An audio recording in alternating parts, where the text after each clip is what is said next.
porque aqui estava fazendo várias possibilidades aqui de garantir e gravar.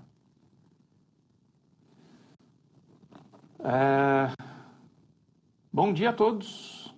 Deixa eu ver se o César já está por aqui. Ok. Bom dia, bom dia, bom dia. Estamos juntando a todos. Vocês viram que eu estou mudando o cenário aqui. Fala, Mr. César. E aí, Pablito? Me escuta Bom dia, bem? meu caro. Rapaz, perfeitamente. Eu botei aqui o headphone Eu e também. resolvi fazer um pega para capar por aqui, que eu estou gravando agora em trocentos computadores para não perder mais live nenhuma. É bom, isso é bom. A gente E aí? teve um episódiozinho na semana passada que o Instagram está se adequando e enfim, se organizando, e de repente novas configurações aparecem do nada. E numa dessas a gente perdeu a live da quinta-feira. Nossa, Terminou que pena não ficou mesmo. salvo e tal. Então a sua já está garantida. Agora, isso. Agora não é o caso, né? Em 3 bilhões de formas. Bom dia, bom dia, bom dia. Maravilha. Bom dia aos colegas virtuais, parceiros. Bom dia a todos. Quase boa tarde já, mas por hora bom dia. A gente vinha conversando já faz um tempo. Eu sempre quis que a gente tivesse uma conversa meio transversal aos nossos fazeres, né? Até porque é uma extensão daquela mesa de boteco que a gente tem. Então, nada mais justo do que encontrar alguma forma da gente compartilhar isso aqui para esse momento que a gente está passando agora, né? Perfeito. E aí eu entendi que essa forma de começar a discussão sobre imagem, né, nesse momento que eu também estou em casa, todo mundo deveria ou está em casa, é uma forma da gente criar novos vínculos também, né? É uma maneira da gente ir construindo novos saberes e novos sentidos. Perfeito. E como eu trabalho com imagem, achei que poderia compartilhar um pouquinho disso, né? E aí você está sendo a primeira pessoa que, de uma certa forma, ultrapassa agora para um outro declarado fazer, mas que está tudo junto. Então, Exatamente. eu vou fazer uma prévia de como é que a gente se conheceu, mas eu depois peço que você se apresente ao pessoal e que fale um pouquinho do seu fazer, porque a partir daí a gente vai traçando. Ok. Para quem não conhece, o César vem do teatro. Antes de vir do teatro, em 2005, quando eu retornei a Natal, ele foi uma pessoa que prontamente me ajudou num acolhimento de entregar vários livros para me adequar e me situar sobre o que seria ser professor numa universidade daqui de Natal. E diante disso ele me entregou um calhamaço de livros assim que até hoje não consegui ler todos, mas Ainda bem. me fez. Já me desintoxiquei. E aí, diante disso, assim, essa forma que eu vi uma pessoa que até então não conhecia tanto, mas que se doou em tempo, em dedicação para ajudar uma pessoa a se adequar novamente à cidade e tudo mais, me fez ter um pouco mais de atenção a ele. E, somado a isso, a gente vem convivendo já faz algum tempo pelo teatro. Eu venho acompanhando e fotografando o grupo que César fazia parte, e essa forma de convívio enriqueceu muito o meu repertório de vida. Me tornou uma pessoa mais politizada, me tornou uma pessoa um pouquinho mais sensata com a relação com os outros, e mais do que tudo, eu acho que, César, você e essa experiência de convívio me tornou, na verdade, me permitiu um caminho mais fácil para o sensível, para estar mais sensível como um ser humano perante todos nós. Então, mais do que fazer essa apresentação, é também já uma gratidão por isso, por fazer parte dessa construção, desse novo ser que aqui está, né? E aí, diante dessa, sugiro você fazer uma apresentação, explicar quem é você, explicar o que você tem feito ultimamente de trabalhos, enfim. Fica em casa, a casa é sua. Deu vontade de rir um pouco agora quando você me joga a responsabilidade de explicar quem sou eu, né? Como é que a gente explica? Eu acho que é tudo um grande processo, né? A gente vai tentando se explicar e se entender enquanto vai andando, se transformando, enfim. Mas, claro, dentro de uma relação mais pragmática, instantânea, no agora e agora, eu acho que eu poderia dizer que eu me chamo César Ferrari, sou ator, primeiramente ator, né? Foi por onde eu adentrei no ofício que eu escolhi, que é as artes cênicas, né? Inicialmente no teatro, que depois acabou se desdobrando para outras experiências e relações com audiovisual. Então eu entrei como ator, mas rapidamente comecei a entender, a me apropriar e a desejar fazer uso da linguagem. Teatro, assim como a fotografia, como o cinema, como a arquitetura, é um espaço formalizado de expressão, né, onde a gente pode expressar o que a gente bem entende. Então, mediante essa compreensão, a gente acaba se seduzindo, se sentindo movido por experienciar outras vertentes de um mesmo fazer, né? Então, a partir daí, nessa inquietação, me aventurei a escrever e depois também me aventurei a dirigir alguns espetáculos, sem que isso fizesse com que eu deixasse de ser e continuasse sendo ator, né? Tenho algumas experiências assim no currículo, você mesmo já antecipou, durante 24 anos fiz parte dos Claus de Shakespeare, é minha casa, é minha escola, é meu ambiente de formação, né? E acho que o melhor ambiente de formação é aquele que você aprende junto com outras pessoas, mediante a uma necessidade posta, colocada. Primeiro o problema se anuncia, a partir dali você trata de buscar caminhos e de forma criativa para estabelecer soluções para aquelas necessidades. Então, meu aprendizado foi sempre muito relacionado a uma relação coletiva e vinculado a uma prática. Recentemente, por uma necessidade de organização desse conhecimento ajuntado, né, ao longo do percurso, eu decidi fazer um mestrado, né, entendendo que a academia ela pode ser muito importante para que a gente possa organizar conhecimentos, expertises que às vezes nem mesmo a gente sabe que tem. Então, entrei numa universidade, concluí meu mestrado recentemente em artes cênicas, com a pesquisa voltada à escrita dramática.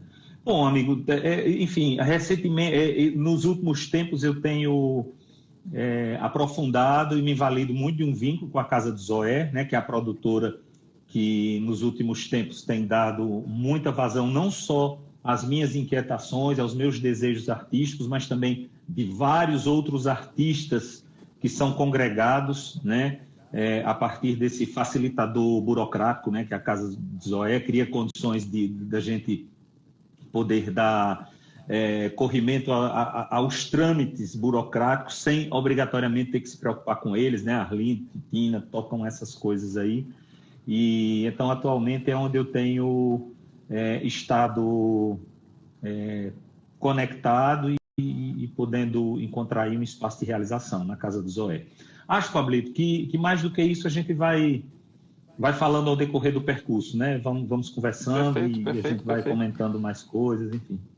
Eu achei e acho importante só a gente ter essa contextualização para que todos entendam aonde é que a gente vai falar sobre imagem, né? Aonde é que essa imagem surge, aonde é que essa relação entre dois seres que, de uma certa forma, têm suas atividades de maneira um pouco diferentes, né? Relacionadas à imagem, no entanto, estão conectados com essa imagem. E aí, eu fico pensando muito assim, tirando esse repertório, que até antes disso você deu aula, você teve uma participação em outro tipo de relação comercial, enfim, com a internet, inclusive, que foi, eu acho, muito interessante para essa contextualização da imagem na sua vida, mas o que mais me interessa agora, e eu acho que isso é legal a gente entrar, é o quão profundo é uma imagem. Essa profundeza da imagem, quando a gente, por exemplo, se deparou em diversas conversas sobre um registro fotográfico. Quando é que esse registro fotográfico tem um papel, enfim. Mas mais do que isso, é uma imagem que, por exemplo, foi projetada por você em um personagem que você exerceu, fez com que eu desenvolvesse durante 10 anos uma pesquisa. Então, assim, como é que essa imagem que você ali estava incorporado consegue ter essa força toda, né, para outras pessoas, outras tantas coisas. Então, em cima desse tema, dessa dinâmica, é que eu quero traçar um pouco a conversa de hoje e vou jogar uma bucha no teu colo. Só mais uma. O que é imagem, cara? Como é que a gente pode encontrar uma definição dessa imagem que a gente vai ter profunda? Quando a gente aponta para essas áreas expressivas, né, o teatro, a fotografia, por exemplo, a dramaturgia, que seria um elemento constituinte da trama do teatro e, enfim, também das narrativas audiovisuais, né? Essas respostas, elas, na verdade, acabam se colocando como um mar sem fim de possibilidades, né? Quando eu comecei a fazer a minha pesquisa acadêmica, já que eu ia falar de dramaturgia, eu comecei tentando responder o que é dramaturgia, né?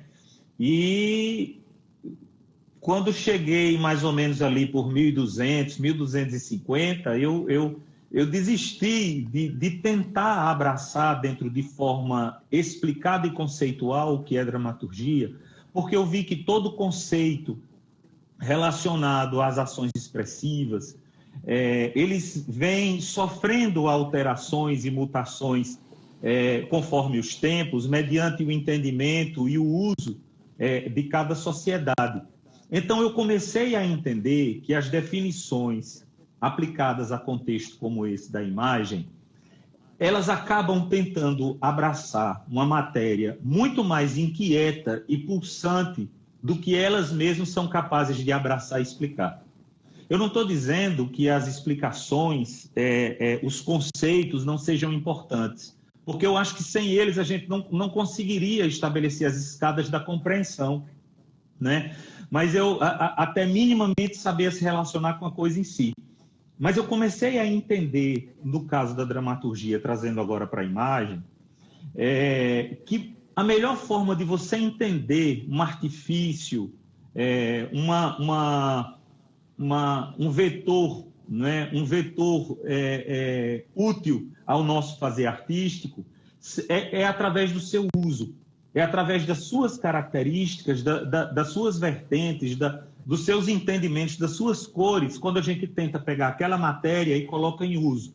Então, como eu mesmo estava dizendo, eu abandonei em 1200 e 1300 tentar explicar o que é dramaturgia, e eu fui muito mais, recomecei tudo, pela abordagem das feituras de dramaturgia, pela análise das dramaturgias realizadas, né? Então, às vezes eu comecei a entender que melhor do que a gente dizer assim, o que é imagem, eu comecei a focar mais no dizer assim, cara, você viu aquela imagem?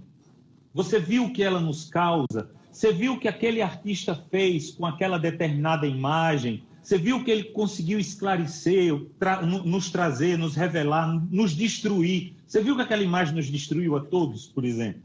E a gente vai à análise dos elementos de destruição de uma determinada imagem pode causar numa sociedade, num determinado tipo de pensamento, por exemplo.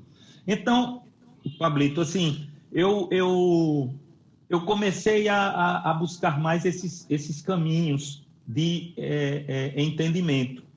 Então, se eu estiver me alongando muito, você diz, tá certo? Mas eu hoje, ao invés de dizer assim, o que é uma imagem, na tentativa de aprender um conceito que sirva para todo mundo em todas as circunstâncias, pensando que isso poderia ser muito mais um elemento de engessamento, eu acho que eu prefiro dizer como é que a imagem se coloca de uma forma indispensável no meu fazer, né? E daí eu recoloco todas as passagens que você já antecipou.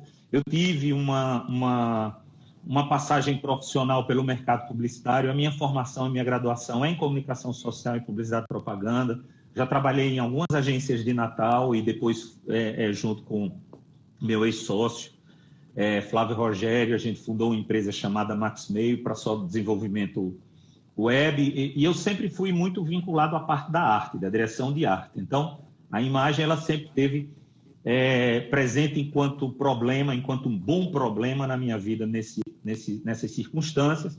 Depois, como você mesmo disse, a gente, quando eu passei a me dedicar exclusivamente ao teatro na minha vida, e junto com os Cláudios de Shakespeare, a gente rodou o Brasil inteiro, literalmente, e também por outras partes do mundo, e a gente teve a oportunidade de dividir algumas dessas jornadas. As discussões se deram de uma forma muito natural, né? A gente acabou encontrando um espaço de empatia, de troca e de diálogo, onde força não precisou ser feita, bastou que a gente sentasse um do lado do outro e uma conversa surgia aí de forma fluente e pelo tempo necessário até o relógio, por algum motivo, nos despertar para alguma outra tarefa mais útil, vamos dizer assim, menos diletante e importante como as conversas que a gente estabelecia, né? Então, depois me veio a função da direção e talvez aí eu tenha passado por...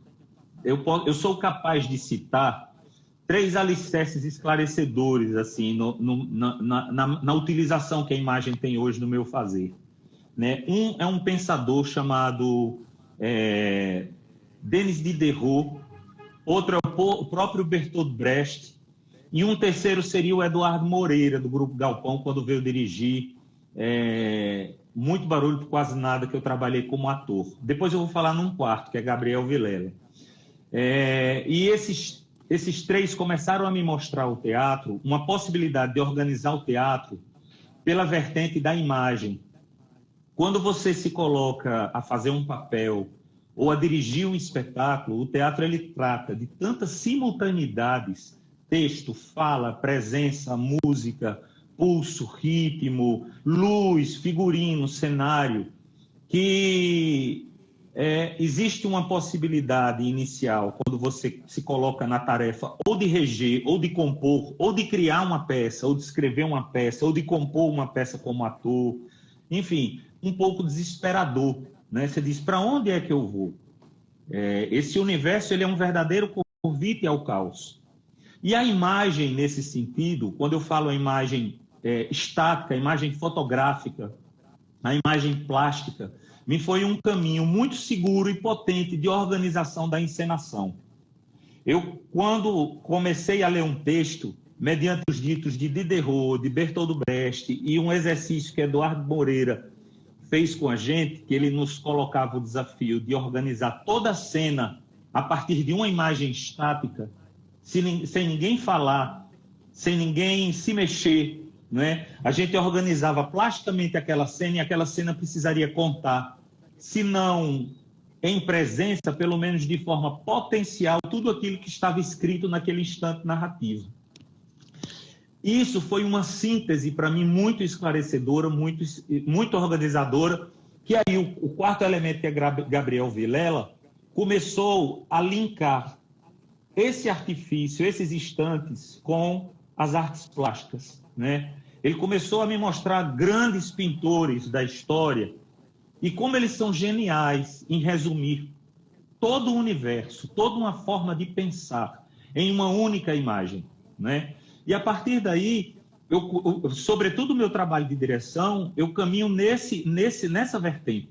Eu estabeleço uma determinada imagem e aquela determinada imagem precisa dar conta de um bom instante de espetáculo. E eu vou desfiando daquele instante, daquela plasticidade visual. Eu entendo que ali o ator ele pode olhar para um lado e para o outro, pode dar um texto, que eu posso ter uma mudança de luz. E eu trabalho o esgarçamento daquela imagem até o seu esgotamento.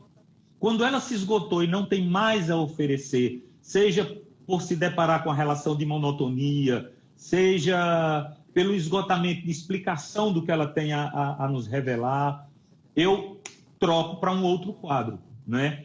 E alguém disse, uma vez alguém me perguntou, mas se você trabalha o teatro com imagens e troca para uma outra imagem, não fica um conjunto de lacunas muito grande entre uma imagem e outra?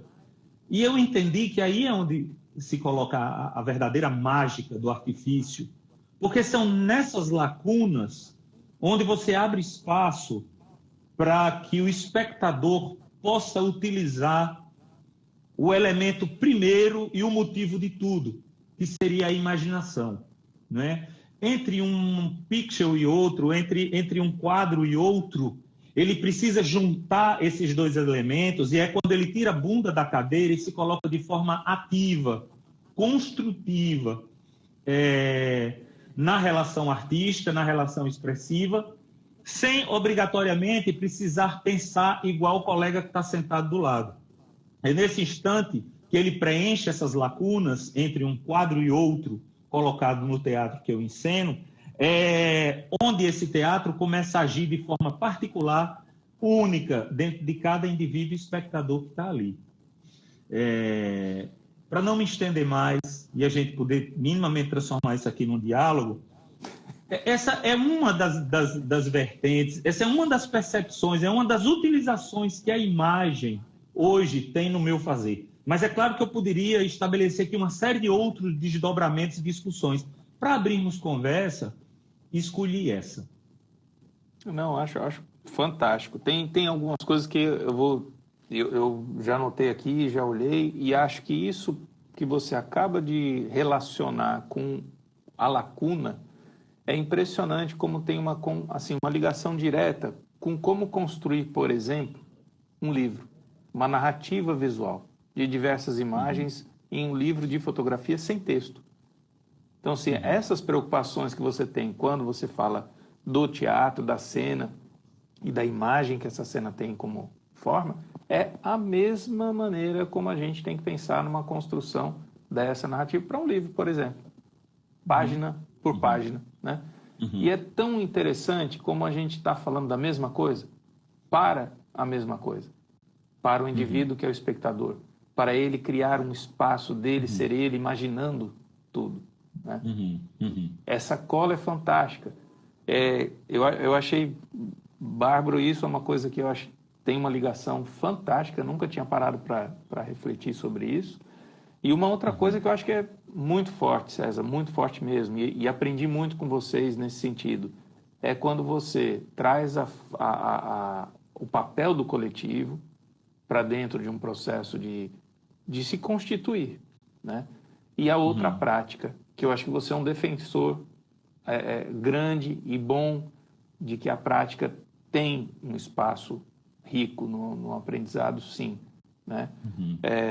E aí eu acho que seria legal a gente puxar um pouquinho para esses dois lados, no que já é a forma da gente ajudar na formação do outro. Na hora que a gente compartilha o nosso fazer, como a gente está fazendo esse papel, sabe, de contribuição para formar esse outro indivíduo. E aí, assim, ver essa visão do coletivo, acho que isso é uma coisa muito rica que o teatro tem muito forte. Pelo menos esse teatro que você participou durante tanto tempo. Desculpe, diga-me. Não, eu iria por aí. Eu acho que essa brincadeira da gente pensar um pouquinho esse universo coletivo para essa construção, né? Com essas práticas colocadas. Eu acho que isso é um... Eu vou pegar aí essa questão que você deixa. Primeiro, reforçando as interseções entre os fazeres, né? Você disse, olha, a gente está falando de teatro, mas o assunto é imagem. Queria discorrer um pouquinho sobre isso. Assim, primeiro, dizer que existe uma área muito forte, muito grande, um campo imenso de interseção entre os nossos fazeres, entre o teatro e entre a fotografia, né? Entre qualquer outro contexto que se vale exclusivamente da elaboração da imagem, né? E existe algumas arestas, algumas diferenças. E eu acho que isso cria uma condição, uma situação muito privilegiada que a gente trata e a gente estabelece ponte entre esses fazeres, né? O que chamam de interdisciplinaridades. Mas eu acho que a nossa área de interseção ela é muito grande, ela é maior do que a gente possa imaginar, porque não só nós dois nos valemos da imagem, como nós dois, ou os nossos campos, ou os campos de nós dois, se vale da construção de narrativas, como você bem mesmo antecipou. E aí, Pablito, eu lembro de um livrinho que eu li de um cara chamado Patrício Pavis, eu acho que é Análise do Espetáculo. E tem uma hora que ele fala de certos dialetos africanos, onde ele só tem uma única palavra, um único termo para designar música, pulso, canto, dança. Eles se referem a tudo como uma única palavra. E ao serem questionados de uma pergunta que eles tiveram dificuldade de responder, porque eles não entendem essa cisão, a forma mais próxima que se chegou de uma resposta foi a compreensão de que, para eles, tudo parte de um mesmo centro pulsante. Existe um centro pulsante dentro de cada indivíduo, pré-intelecto, uterino, né? Um pulso que se estabelece talvez a partir de uma batida cardíaca, que esse centro pulsante ele tem infinitas organizações de transbordamento, que pode ser o canto, a dança, o pulso, o ritmo. Então, se já não fosse suficiente dizer que a gente tem uma grande área de interseção entre os nossos fazeres, eu diria que nós, artistas, nós partimos de um mesmo centro pulsante que nos causa uma necessidade indestrutível de se expressar, de constituir um objeto de expressão para contar, às vezes, o que a gente nem sabe direito o que é que a gente quer contar. Diz muito mais de um drama do que de uma resposta. Um drama no sentido, drama como sinônimo de movimento. É muito mais uma necessidade de se pôr em movimento do que obrigatoriamente a clareza de onde se quer chegar. E eu acredito muito da expressão pelos lugares de vedação. Eu acho que nada tem mais movimento quanto uma imagem. Justamente porque é o movimento, uma imagem, uma fotografia, por exemplo. Porque justamente o movimento é o seu estado, é o seu lugar do proibido, é o seu vácuo, né? No instante que a imagem não se mexe, ela grita pelo movimento. Ela explode infinitos movimentos possíveis, sugeridos, em que eu não consigo ver na imagem e por isso eu estabeleço dentro de mim. Então eu acho que a gente está falando a mesma coisa e a gente é capaz de discutir horas porque a gente trata de um mesmo centro pulsante. E, para você não achar que eu esqueci o que você me perguntou, sobre a relação coletiva, né, dentro desse processo, sobre a relação coletiva dentro desse processo, arte é linguagem. Arte é linguagem, né? E você não tem como estabelecer uma relação de expressão, uma relação linguística, sem você falar de interlocução. A gente precisa de outros. A arte não obrigatoriamente é o que eu penso, mas é o que eu fiz achando que estava replicando o que eu penso, que resultou numa determinada obra, que outra pessoa tratou de perceber pela sua própria estrutura de aderência, pelos seus próprios conceitos e referências que trouxe na minha vida, ao longo de sua vida, que levou a que ela estabelecesse uma própria compreensão. Então, eu acho que a relação artística ela jamais será um elemento monolítico, muito pelo contrário, ela é drama. Ela é um eterno morrer e renascer, ela é uma busca incessante, sufocante, sem fim, e por horas e por vezes prazerosa também, né? Que presume-se, no mínimo, 2 pessoas, né? Mas que é mais interessante ainda quando são feitas mediante o encontro de 3, 4, 5, porque aí a gente tem um espectro de cores muito mais potente e infinito, né? Então, A arte é uma felicidade que, se ela acontece solitariamente, ela é ilusória. A arte ela é uma felicidade que só se consuma no seu sentido pleno e total quando ela se dá dentro de uma relação coletiva. E eu acho que, nesse sentido, como ela se trata de uma jornada, de um percurso sem fim, ela gera inevitavelmente aprendizado. Ela gera inevitavelmente aprendizado, nem que seja pela quantidade de percalços que ela vai lhe obrigar a ter, nem que seja pela quantidade de frustrações que ela vai lhe forçar a passar, né? Então, o aprendizado, eu não saberia dizer se esse é o motivo primeiro da arte. Talvez a arte não tenha motivo nenhum, né? A gente é que acaba constituindo seus motivos de fazimento. Mas, mesmo que ela não tenha um motivo de nos ensinar, ela nos ensina, e muito. E eu entendo que esses indivíduos, quanto mais compreensões eles conseguem juntar, quanto mais estruturas de aderências e referenciais eles conseguem constituir, mais potente esse encontro artístico ele acaba se dando. E eu tive a sorte de passar por um professor da universidade chamado professor Jefferson, não só dentro da própria academia, que ele me ajudou muito na questão do meu mestrado, mas na escrita de um texto do estandarte, chamou Mulheres Invisíveis, um texto que eu fiz a dramaturgia, e Jefferson, junto com Lenil Teixeira, dirigiram.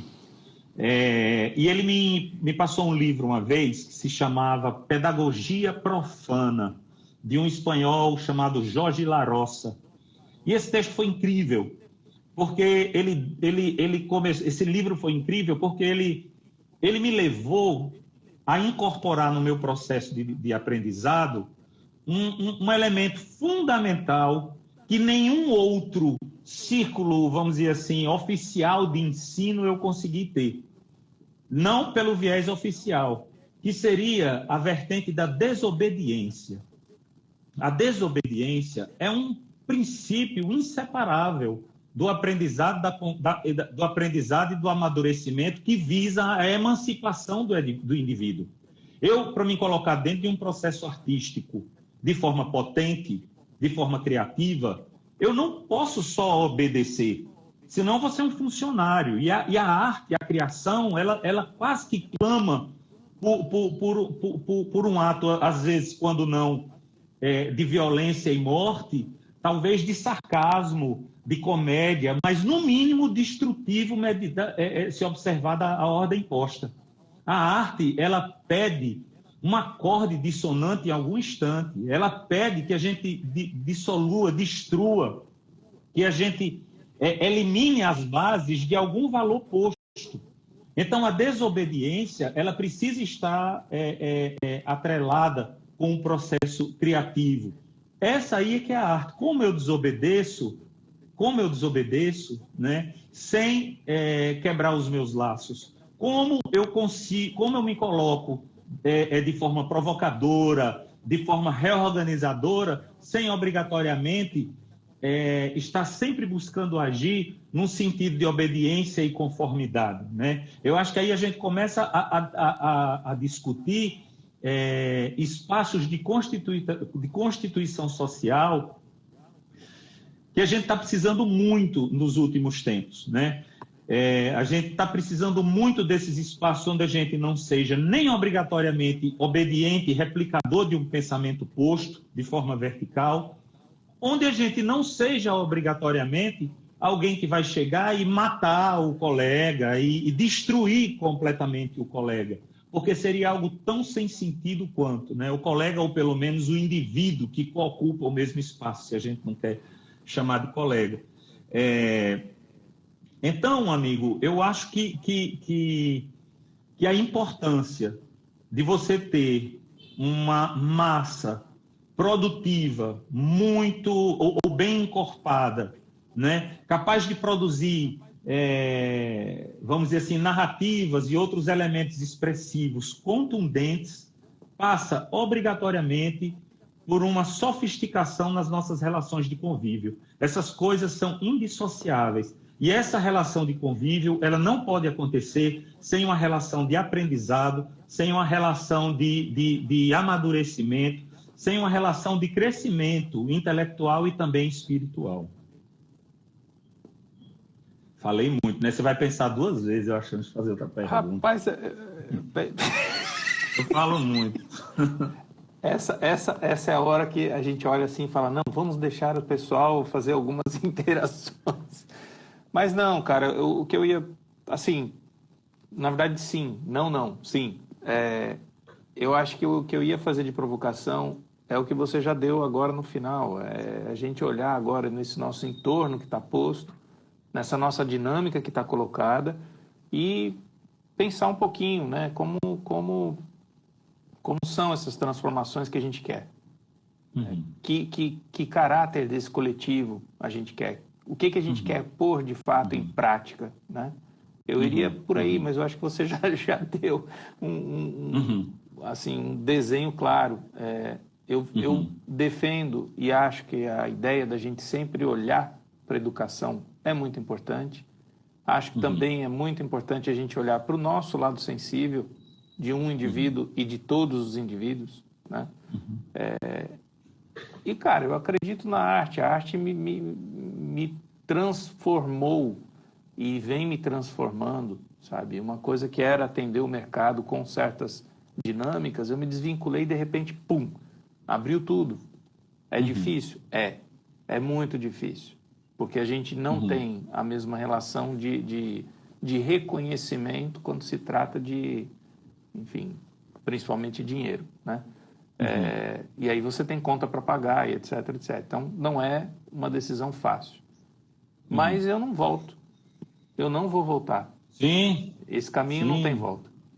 Não tem volta. Não tem volta. Posso seguir? Você quer? Manda. Vamos fazer o seguinte, quando você terminar, a gente abre para as perguntas aí, e aí, de repente, o pessoal faz algumas questões. Mas manda ver. Então, vou tentar fechar aqui com essa fala e a gente abre para alguma questão, se você achar que ainda tem tempo. Quando você fala, às vezes você fala, eu acho que a arte é incrível, entre outras várias coisas, pelo fato dela não ter certas responsabilidades sobre os ombros, né? Dela não estar inscrita em certos princípios de utilidade. Eu acho que a arte é útil, mas ela não tem essa prerrogativa para existir. Ela não tem a obrigação de ser útil para ninguém. Ela simplesmente é e segue o seu fluxo. Ela é muito mais um mar azul, né, que se estende, um grande espaço vazio. Eu tenho 2 histórias para contar, vou tentar ser breve. Uma é da Companhia de Los Andes de teatro, montou um texto a partir de um processo com Arístides Vargas, que é um dramaturgo argentino radicado no Equador, e a Companhia de Los Andes é boliviana, e a Bolívia não tem mais mar, né? O mar foi suprimido da Bolívia, acho que pelo Chile, enfim, questões econômicas, territoriais. E o mar na Bolívia hoje é um imaginário muito potente e não materialmente formalizado. E esse texto conta a história de 3 irmãos muito pobres que moravam nas montanhas, que moravam numa casinha com a sua mãe. E a sua mãe falece. E eles vão lá iniciar todos os rituais, né, de velar a mãe e tal, e encontram uma carta que ela deixa escrito à mão com o seu último desejo. E ela diz, eu quero ser despejada no mar. O meu velório eu quero que seja no mar. E eles se entreolham porque eles não têm mar. E não sabem o que fazer. No espetáculo, a mãe é simbolizada por uma porta. Não há um corpo com semelhanças, né, reais lá posto. É uma porta que simboliza a mãe. E eles pegam e dividem essa porta em 3 pedaços, cada um bota um pedaço da mãe nas costas e seguem em jornada até chegar no mar. E aí onde se desenrola o espetáculo, porque com a jornada vem os desentendimentos, vem os problemas, vem a saga dos heróis, né? E no momento de crise última, onde eles não sabem mais o que fazer, inclusive eles chegam a se separar, e um olha para o outro e diz assim, mas para que o mar? Para que alguém quer o mar? Isso não serve para nada, isso é um grande espaço vazio. Aí ele pega e diz assim, o outro responde, mas eu quero um mar. Eu quero esse grande espaço de inutilidade. Eu quero esse grande espaço de vazio na minha frente para que eu possa respirar. Porque essa inutilidade, esse vazio, diz de tudo aquilo que ainda eu não fui. Esse vazio é uma espécie de ignorância ao contrário. É um que não sei, que pode ser tudo, para muito além do que eu já conheci.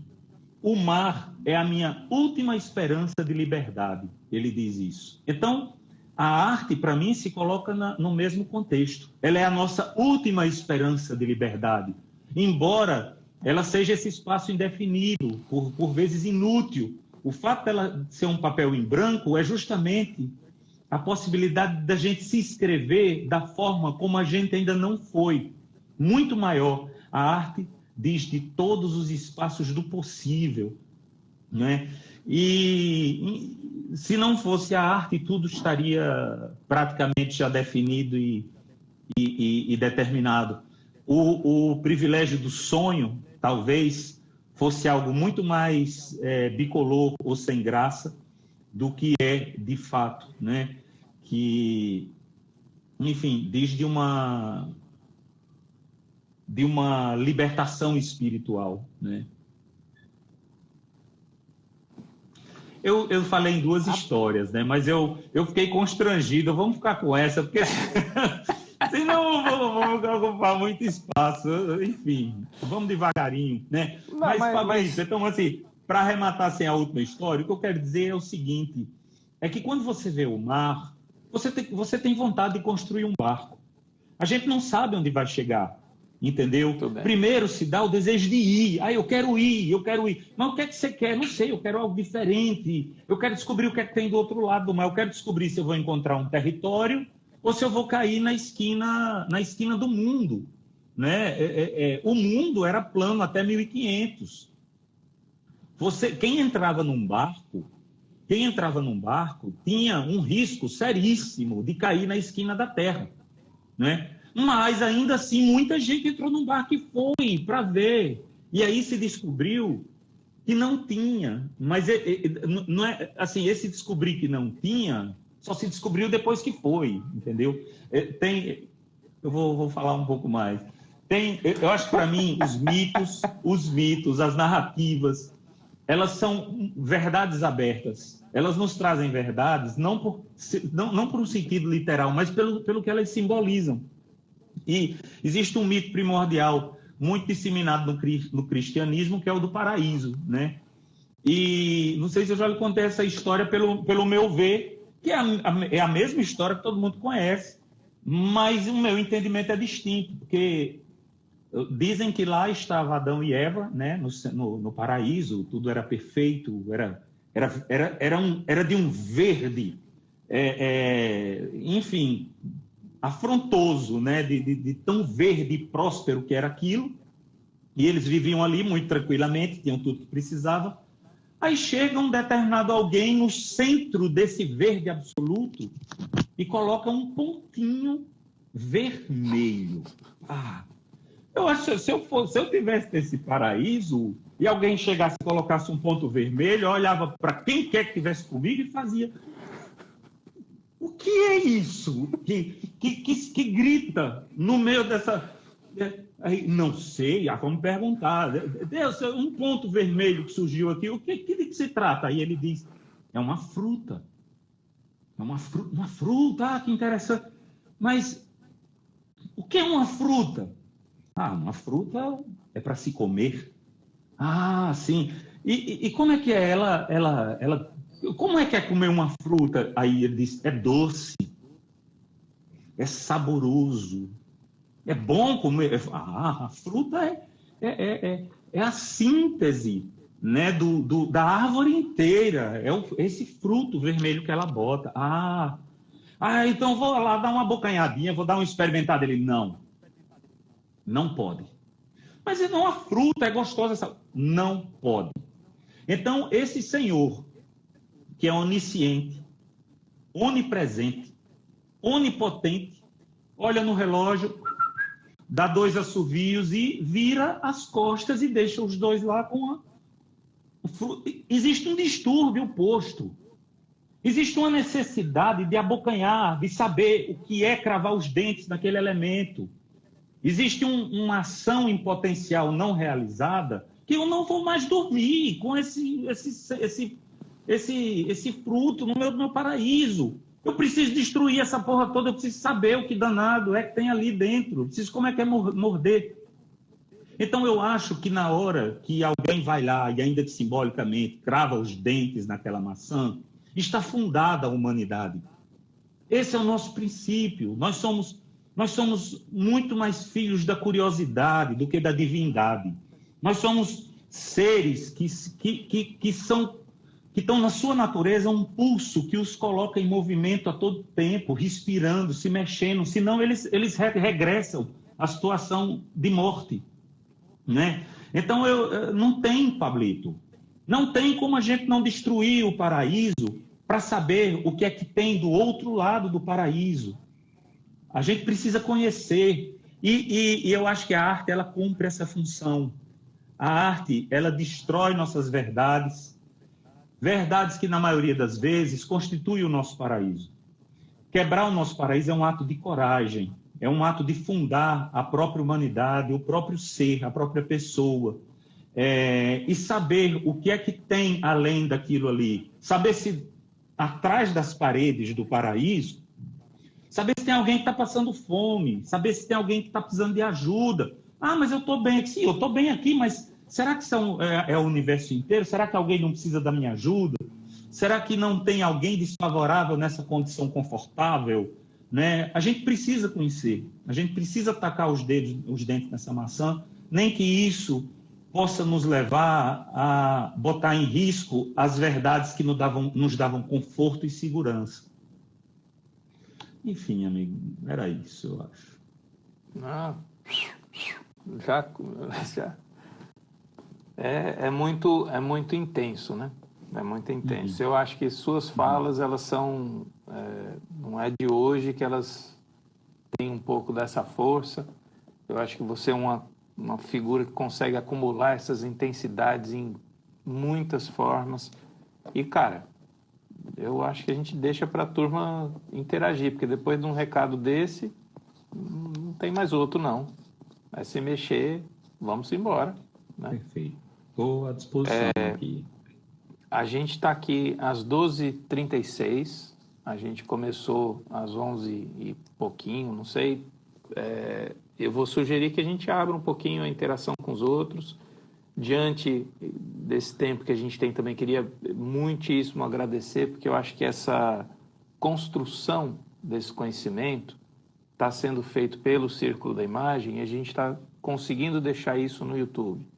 Então, aos poucos, essas conexões que existem entre eu e vocês, que vêm aqui falar um pouquinho, desenham um pouco até de quem eu sou por essas relações, mas mais do que tudo fica lá, guardado, preservado, um conhecimento que a gente tem aí de 1 hora de fala de cada um de vocês.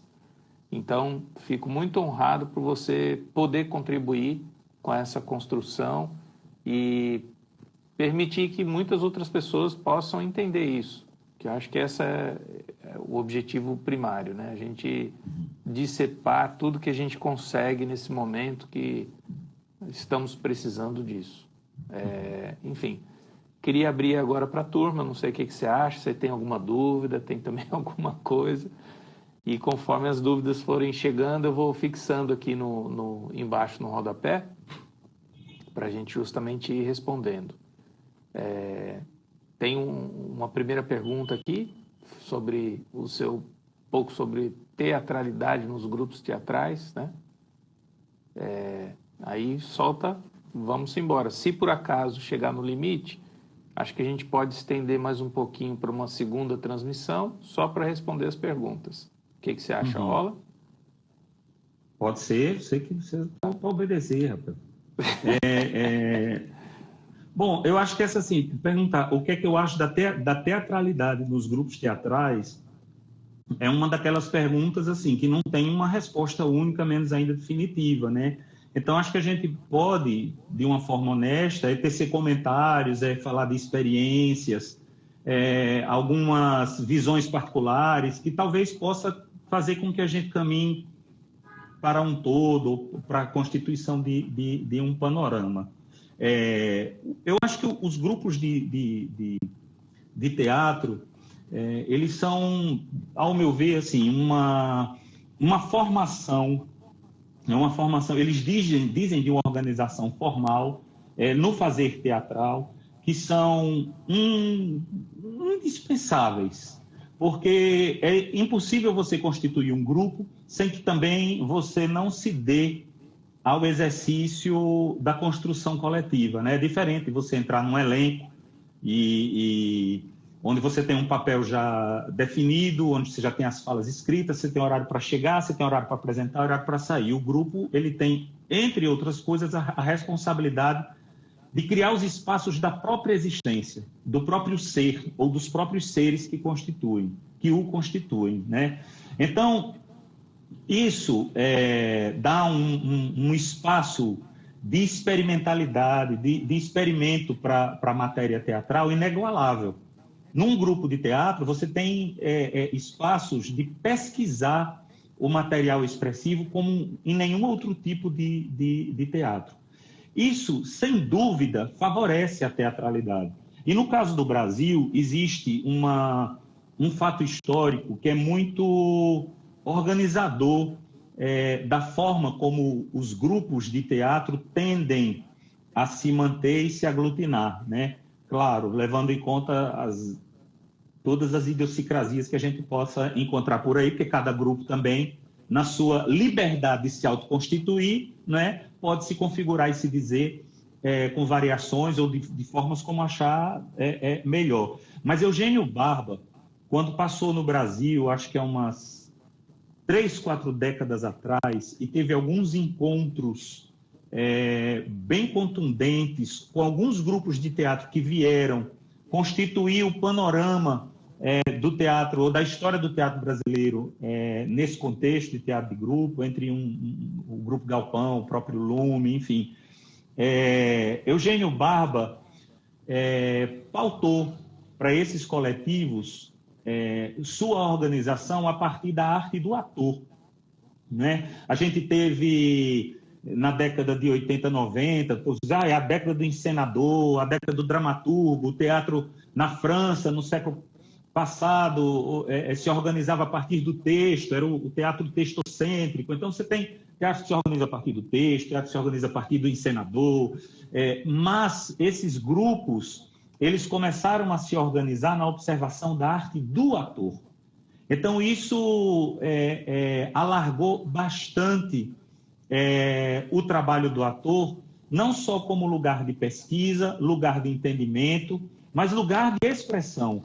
Foi aí onde eu comecei a entender que, ou pelo menos com os ecos, que eu não estava ainda na luta nesse período, foi com os ecos desse encontro e do material produzido, escrito, tanto pelo próprio Lume, como também nos encontros que eu tive com o Galpão e outros grupos mais derivados desse contexto, que o ator, ele é também um dramaturgo. Existe no teatro que a gente pratica, no nosso contexto, a escrita do dramaturgo, existe a escrita do encenador, mas todos esses vão criar um locus, um espaço, para que o ator chegue e estabeleça a sua escrita, que desde das minhas texturas de interpretação, da minha personalidade, do meu timbre de voz, do meu tamanho, do meu narizão, né, do meu jeito, da minha gestualidade e das escolhas que eu faço a partir disso. Por mais que essas outras instâncias determinem, vamos dizer assim, determinem o caminho, ou as diretrizes, ou os vetores da montagem, o ator, ele tem o seu espaço de escrita e tem, sim, o seu contexto de liberdade também. Então, eu acho que falar da teatralidade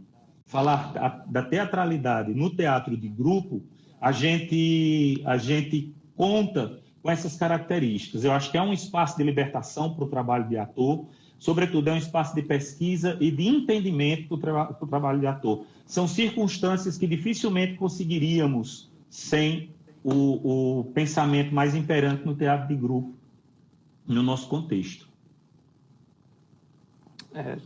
A gente tem um comentário aqui da Badu, perguntando como que está essa relação, como você vê o caminho do teatro e isolamento, né? Para onde caminha, como o teatro é uma arte de aglomeração em tempos de isolamento, como é que você enxerga isso? Eu acho que teatro é aglomeração e sempre vai ser aglomeração e não vejo caminhos para o teatro se efetivar em espaços de reclusão sem abrir mão das suas premissas, né? Então, eu acho que esse é um momento favorável para a gente fazer projeto, para a gente fazer contato, para a gente escrever texto, para a gente pesquisar, para a gente fazer estudos virtuais, se for o caso. Essa é a hora da gente se aprontar para quando essas portas voltarem a se abrir, a gente está pronto, como nunca, para atuar dentro do nosso contexto social. Eu acho que esse talvez seja um período muito favorável à latência teatral, para que a gente possa se valer, de repente, de uma paciência que a urgência cotidiana não nos dava. Para quando a gente voltar a poder atuar, a gente volta de uma forma inimaginável. Nossa, o Rafael chegou a perguntar aqui qual seria a segunda história, mas, Rafael, acho que a segunda história é a da maçã. Fica pela da maçã, é isso. Tá. É isso. Aí depois temos uma outra aqui, qual seria a sua reação a participar de uma live, não nesse formato, mas numa apresentação teatral com a plateia vazia? Bom, eu acho que é uma experiência. Como eu já falei aqui em outras perguntas e falas, né? Eu acho que o ator, o artista, né? Ele é uma pessoa aberta a experiências. Ele, muito mais do que promulgar verdades, vereditos, né? E taxações sobre uma determinada situação, ele abre o peito a viver a experiência e, a partir disso, quem sabe, conseguir formular algum entendimento. E eu acho que o ator, ele vive de repertório, ele vive justamente por esse conjunto de experiências. E é muito difícil um ator vamos dizer assim, um ator que tem fome, que tem sede, não transformar alguma experiência, seja ela triste ou feliz, né, cômica ou trágica, transformar ela em conhecimento necessário. Eu acho que deve ser bem interessante.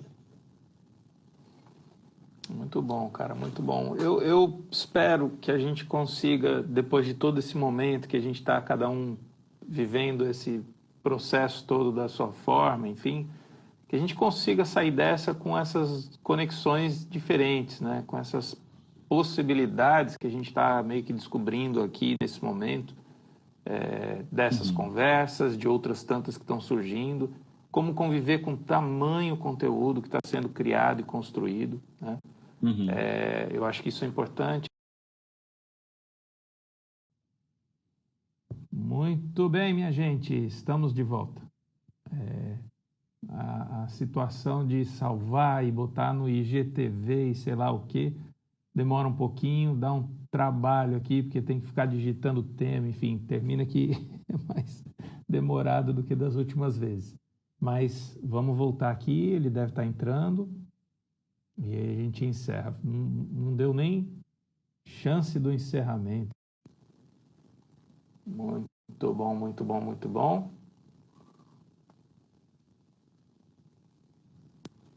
Pronto. Quando terminou, né? Assim, com a última expressão, aí, puf, cortou. Porque quando você falou uma nova live, achei que a gente passaria o outro período inteiro, mas é justo vir aqui para fechar, né? Se despedir, agradecer a você, meu amigo. E eu só demorei porque eu precisei salvar agora de um jeito que garante. Então, voltei depois disso, está tudo ok. Mas, enfim, tivemos umas boas participações, cara. Legal e que bom que você tenha topado entrar nessa loucura de começar a conversar um pouquinho sobre essas coisas. porque é nossa loucura, né? Não, eu adorei. Eu acho que a gente que é de teatro, também a gente tem uma... Eu acho que a relação, se a gente quisesse número, talvez todo mundo migrasse para o cinema ou para a televisão, né? O teatro, ele entende a prezar os encontros pela qualidade também, né? Eu acho que a gente teve um público maravilhoso, numericamente falando, e em proporções justas para que a gente também possa contabilizar, ver todas as perguntas agora, ver todos os comentários e, enfim, e quem sabe se referir ou retornar de forma mais direta a todos os presentes. Claro, claro. Dessa vez eu consegui gravar a tela com todas as projeções e todo o desenvolvimento aqui. Falar nisso, deixa eu só voltar, porque eu acho que não estou gravando. Pronto, voltei agora, ó. Rogério, do Enfim. Boca de Sena, botando aqui, olha, acompanhando sempre. Rogério, vou mandar seu texto, viu? Tá semi-pronto aqui. Hoje eu... devendo um texto a Rogério. Essa segunda live talvez eu tenha dificuldade de guardar. Aí eu Tudo vou bem, tentar ver vamos se eu fechar. armazeno ela de outro jeito. Tá Mas, de toda forma, sim, é importante que a gente tenha no canal do YouTube essa possibilidade de estender um pouco esses diálogos. Porque Sim. o que a gente está trazendo como conteúdo vai ficar lá. Então, seria legal depois você deixar alguma relação de contato seu, Tá. talvez as referências que você citou de livros, se você quiser deixar lá para o pessoal. Eu acho que isso permite com que novas interações vão surgindo e que elas possam ser diretamente com você também, né? Eu Perfeito. acho que isso é bem interessante e bem importante, porque a gente está aqui se expondo, jogando o que a gente tem de dentro para fora, e é para todo mundo que vai ver, participar, enfim, de uma certa forma, compreender esse nosso olhar perante a imagem, mas mais do que tudo a gente, ser humano, né?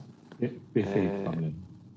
Então, realmente queria muito agradecer. Você está sendo essa pessoa que está oficializando a chegada de novas linguagens, né?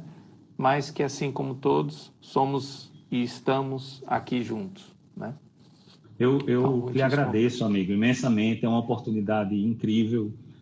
Quando você disse no início que era uma conversa de boteco, eu já fiquei... Eu disse, então eu acho que agora eu sei fazer. E fiquei mais à vontade. E acho que eu sinto falta, tenho sentido falta dos colegas, dos amigos, dos bons papos, das boas conversas que nos põem vivos, né? E eu acho que aqui foi um atenuante aqui de toda a reclusão. Muito feliz. Obrigado. Obrigado a você e por todos aqueles que, a algum instante, passaram por aqui. Muito obrigado. E obrigado mesmo todo mundo que está assistindo, vocês que fazem essa construção existir. Enfim, logo mais a gente tem novas figuras que vão ser chamadas e participando dessas lives.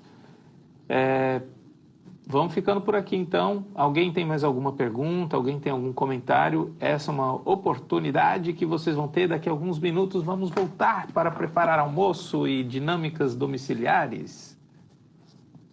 É isso. Aí aparece o efeito daquele grilinho assim, cric, cric, cric, cric. Pronto. César, Mas acho que obrigado, é isso, cara. camarada. Obrigado. Obrigado a você. Valeu, Pablito. Grande abraço, meu amigo. Estamos fazendo. Vamos que vamos. Show de bola. Valeu, meu Grande amigo. Quem abraço, fecha aí cara. é você, né? Eu fecho aqui. Tá bom. Grande abraço. Valeu, gente. Até a próxima.